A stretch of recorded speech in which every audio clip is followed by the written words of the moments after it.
Hola, hola, queridos estudiantes de grado décimo, les doy la bienvenida. Espero que en estas pequeñas vacaciones hayan podido descansar, podido desligar un poquito de esto de las pantallas que tanto nos han acosado. Les doy la bienvenida de nuevo a esta segunda parte del segundo periodo. Entonces, este es el material didáctico que nos corresponde para esta semana. Espero que lo disfruten. Vamos a continuar con las temáticas que hemos venido desarrollando. Entonces, déjenme, les presento a ustedes el, el propósito de esta semana. Entonces, para eso, como siempre, les voy a compartir mi pantalla y de esa manera hacer efectivo el propósito. Bueno, entonces, queridos estudiantes de grado décimo, aquí ustedes están viendo mi pantalla. Tenemos que el propósito de esta semana es identificar las características del barroco español. La enseñanza que debe quedar clara después de este video, por lo menos, es la que el barroco tiene como fundamento principal un estilo basado en el adorno excesivo y en el detalle. De igual manera, queridos estudiantes, aquí hay un listón que van a ser las preguntas que van a aparecer en el modo para que ustedes entren y las desarrollen. La primera es, ¿qué significa barroco? ¿Cuáles son las características del barroco? ¿Qué es el culteranismo y qué es el conceptismo? ¿Listo, queridos estudiantes? Este es el propósito, este es el esquema que nos va a dirigir esta semana, entonces espero que pues lo tengamos en cuenta. Entonces, de igual manera, aquí tengo mi pequeña presentación, mis pequeñas diapositivas que he desarrollado para ustedes. Entonces, como les dije, esta semana nos corresponde a nosotros el barroco español. Pero antes de ahondar, antes de introducir al barroco español, déjenme hacerles un pequeño recorderis. El tema del segundo periodo es esa etapa de la literatura en España que se conoce como el siglo de oro. El siglo de oro comprende dos etapas. La primera etapa es el Renacimiento, que es ese tránsito de la Edad Media a la Edad Moderna, bien entrado hasta el siglo XVI. Y la segunda etapa es el Barroco. Nosotros ya vimos algunas características del Renacimiento, características como por ejemplo que el hombre es la medida de todas las cosas, el hombre es el centro de todas las expresiones artísticas, literarias y culturales, y pues uno de los poetas más destacados, uno de los escritores más destacados en esta etapa, que es el Renacimiento, es Lope de Vega y Garcilaso de la Vega. Son dos de los escritores más destacados. Nosotros ya por ahí le hemos echado alguna leidita.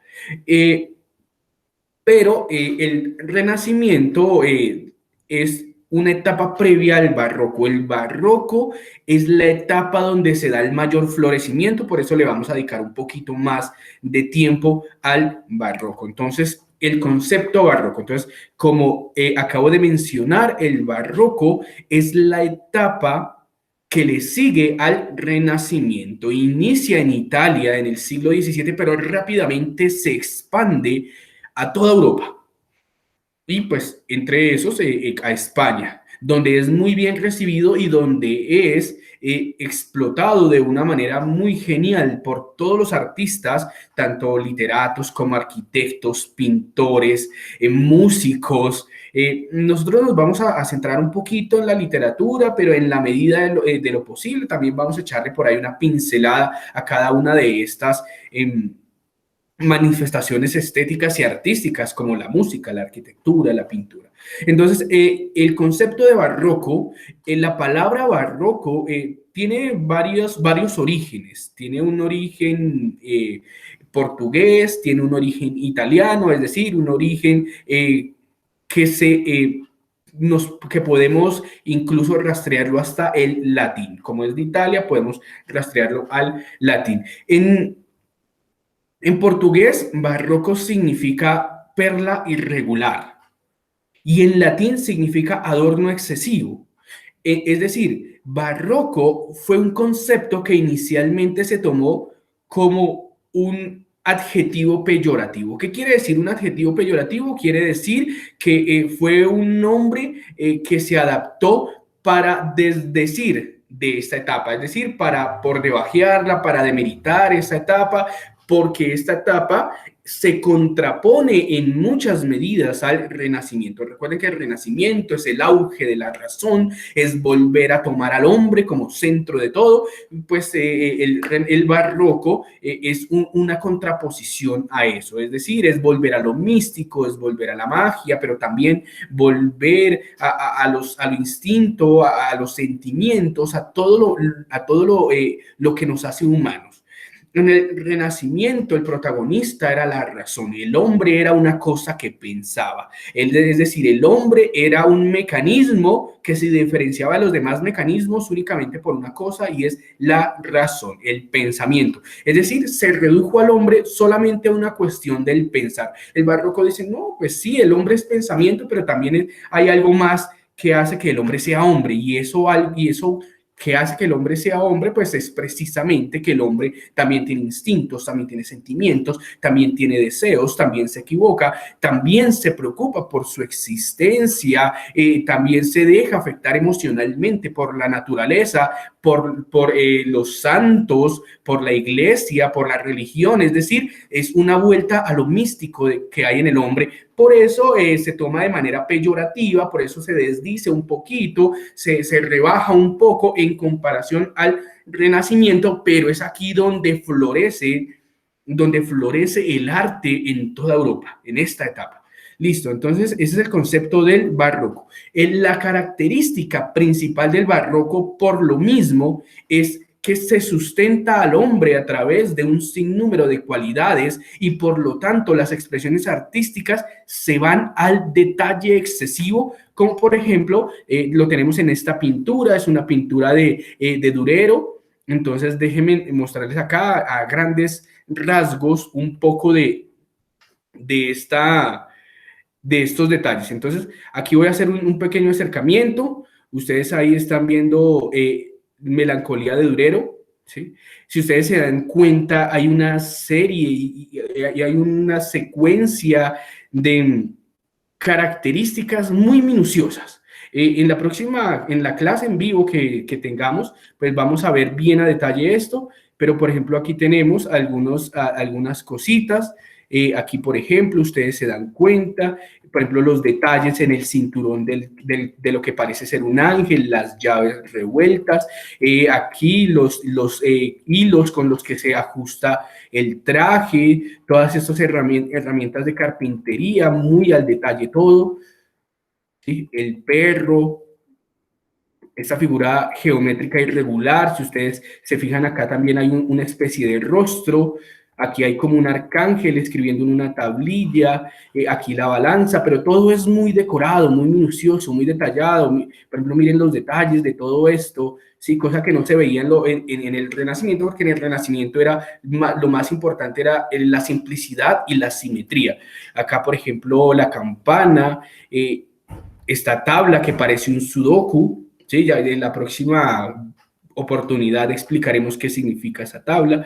La escalera que aparentemente sube al cielo o sube a una especie de torre de Babel, que no se muestra la cúspide. Y aquí tenemos una especie de murciélago con la inscripción Melancolía 1, que es el nombre de esta pintura de Durero. Entonces, esto es un ejemplo, grosso modo, de esas características. Aquí se nos olvidó, por ejemplo, aquí el cabello del ángel más grande, ¿sí? Adornado. Entonces, todo este tipo de detallitos, todo este tipo de adornos hacen del barroco el movimiento artístico que es. Listo, queridos estudiantes. Y entonces tenemos acá, hice un mentefacto para ustedes acerca de lo que es el barroco literario en España. Entonces, el barroco literario en España hace parte de la literatura española, de la historia de la literatura española, que no es, por ejemplo, literatura medieval española, no es romanticismo, no es renacimiento, y tampoco son las vanguardias del siglo XX. Las características principales: ingresa a España en el siglo XVII. Es el periodo de mayor auge de las letras españolas. Como ya les dije, ahorita vamos a ver 4 de los grandes poetas y literatos que pues marcaron esta época. Expresa como ideología el pesimismo y el desencanto de la época. El Quijote es un ejemplo clarísimo de eso. El Quijote, Cervantes, alcanza a ser parte de este movimiento barroco y pues el Quijote hace parte de ese desencanto, es decir, es una especie de pesimismo frente a la época, es una especie de inconformidad constante con la sociedad, con la pobreza, con lo que nos toca y de pronto lo que nos toca no es lo que queremos, es eso. Predomina un estilo muy adornado a través de figuras literarias. Entonces aquí vamos a tener que ver, en algún momento le vamos a tener que dedicar un espacio a las figuras literarias. Y las temáticas principales, Carpe diem es vive el momento, tómate el día, pero vive el momento ya porque posiblemente no hay mañana. Las pasiones humanas, como les dije, las pasiones humanas son también otra dimensión, ¿sí?, que compone la complejidad de lo que es el conjunto humano. No solo es el pensamiento, sino también son las pasiones, que dentro de las pasiones están los instintos, los sentimientos, etcétera. La soledad, el pesimismo, la angustia existencial, ¿sí? Es decir, la constante inconformidad y la constante incertidumbre por el destino, por el futuro. El destino se vuelve aquí un tema fundamental en lo que tiene que ver con las diferentes expresiones literarias, ¿sí? La incertidumbre constante de lo que viene. Por ejemplo, en este momento estamos en una constante incertidumbre de qué va a pasar, cuando van a descubrir la cura, si se va a descubrir, si no se va a descubrir. Unos dicen que esto más o menos va para unos 4 años, nosotros queremos que se acabe ya, pero uno no sabe, el destino es incierto y pues aunque nosotros le damos una pequeña dirección a nuestro destino con las elecciones que tomamos diariamente, pero pues el destino es siempre incierto. Y hay dos corrientes o hay dos modos de este barroco, que es el culteranismo y el conceptismo, que también ya le vamos a darle un pequeño espacio. Bueno, como les dije, estos son los 4 grandes, los 4 gigantes, los 4 titanes de la escritura en el barroco español. Está Francisco de Quevedo, está por otro lado acá nuestro estimado y admirado Cervantes, está Pedro Calderón de la Barca y está Luis de Góngora. Entonces estos son los 4 grandes, que pues hay otros muchos, pero pues estos son los 4 que de pronto marcaron y determinaron la dirección de los productos literarios en el barroco. Entonces, de hecho, de estos dos van a venir el culteranismo y el conceptismo. De Góngora va a venir el culteranismo, ¿sí?, y de Quevedo va a venir el conceptismo. Y Cervantes, pues Cervantes es el poeta cumbre. Nosotros ya sabemos por qué, hemos hablado repetidas veces del Quijote, sabemos la importancia del Quijote en todos los aspectos y pues sobre todo en el aspecto de que fue el que escribió la primera novela moderna, ¿sí?, la cual trata de un hombre inconforme que quiere transformar al mundo. Y está Pedro Calderón de la Barca, que es el gran poeta que vuelve a retomar lo que es el teatro. ¿Sí? Con Pedro Calderón de la Barca se retoma el teatro y en sus obras se reúnen todas estas temáticas en un solo corpus literario. Ejemplo de ello es un texto que se llama La vida es sueño, que espero que nosotros leamos un poco, que también es el ejemplo claro de esa inconformidad, de esa angustia existencial, de esa soledad, de ese querer oponerse al destino, pero no saber si lo que yo vivo es real o qué es lo real. ¿Sí? ¿Cuál es la realidad existencial de las cosas y mi propia realidad existencial? De eso trata este libro, que es una obra de teatro muy bella, un poquito difícil, de hecho, pues es difícil, es un tanto complejo entender estos escritores, precisamente por la característica fundamental del barroco, y es el adorno excesivo, el detalle excesivo a través de las figuras literarias, pero pues no quiere decir que nosotros no tengamos la capacidad para entenderlos. Bueno, entonces, como ya les dije, Luis de Góngora funda lo que es el culteranismo. El culteranismo es una propuesta del barroco que tiene 4 características fundamentales. La primera es la preocupación por la forma y el ornato, es decir, el adorno del lenguaje. Lo que quiere Luis de Góngora es expresar las cosas con la mayor complejidad, con el mayor adorno posible. Que en lugar de yo decir leche, por ejemplo, yo digo líquido perlático del cuadrúpedo lechero. ¿sí? O del cuadrúpedo que pasta en las estepas de Cundinamarca y de Boyacá, ¿sí? Es decir, queremos, contrario de pronto al conceptismo, no queremos nombrar las cosas con el concepto, sino nombrarlos a través de sus cualidades, de sus características, pero unas características simbólicas. Acuérdense, leche sería un líquido perlático, de pronto por el color, ¿sí? Del cuadrúpedo, del mamífero cuadrúpedo que en las estepas del cundiboyacenses pastan. ¿Sí? Es decir, estoy diciendo leche de vaca, pero lo estoy diciendo de una manera adornada.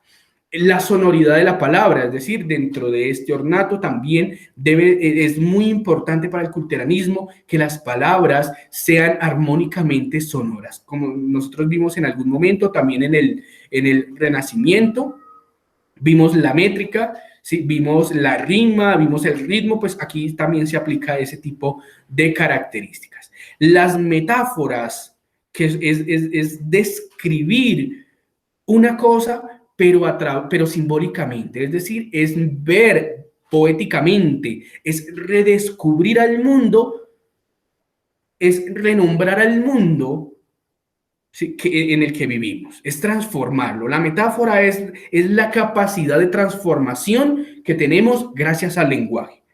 Y por último, el culteranismo hace muchas referencias a la mitología, sobre todo a la mitología griega, por eso muchos de los poemas de Luis de Góngora van a ser poemas que están dedicados a personajes de la mitología griega.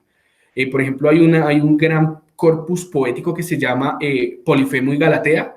Entonces, habla de ese amor que hubo entre el cíclope Polifemo y la doncella, que pues un amor un tanto prohibido que pues hace parte de la mitología griega. Y aquí tenemos dos ejemplos de este culteranismo. Entonces, por ejemplo, acá tenemos, como les dije, hacer referencia a la mitología. Aquí tenemos un poema que se llama Júpiter. Recuerde que Júpiter es el nombre romano de Zeus. Entonces, acá no los voy a analizar, de pronto los vamos a analizar en la clase en vivo. Acá nada más les quiero leer dos estrofas para que ustedes vean más o menos cómo es esto del culteranismo y del barroco visto en la literatura. Miren lo complejo que es, pero pues también lo hermoso. Tonante monseñor, ¿de cuándo acá fulminas jovenetos? Yo no sé cuánta pluma ensillaste para el que, sirviéndote la copa, aún hoy está. El garzón frigio, a quien de bello da tanto la antigüedad, besará el pie al que mucho de España esplendor fue, y poca, más fatal, cenizas ya. Bueno, entonces ustedes ven, son dos fragmentos que a simple vista no se entienden, con una leída rápida no se comprenden, precisamente porque está cargado de referencias mitológicas, pero también de figuras literarias. Acá tenemos otro, un poquito más sencillo de entender, pero acá es donde se muestra esa preocupación por la existencia, por la brevedad de la existencia. Se llama A una rosa. A una rosa. Ayer naciste y morirás mañana. ¿Sí ves? ¿Sí ven, queridos estudiantes? Ya lo dijo de una vez, es una preocupación directa. La preocupación por la existencia nos llega de manera directa, no tiene, no sé, no tiene otra manera de llegarnos, sino es de manera directa. Ayer naciste y morirás mañana. Para tan breve ser, quién te dio vida? Para vivir tan poco, ¿estás lúcida? Y para no ser nada, ¿estás lozana? Si te engañó tu hermosura vana, bien presto la verás desvanecida, porque a tu hermosura está escondida la ocasión de morir, muerte temprana. Cuando te corte la robusta mano, ley de la agricultura permitida, grosero aliento acabará tu suerte. No salgas, que te aguarda algún tirano. Dilata tu nacer para su vida, que anticipas tu ser para tu muerte.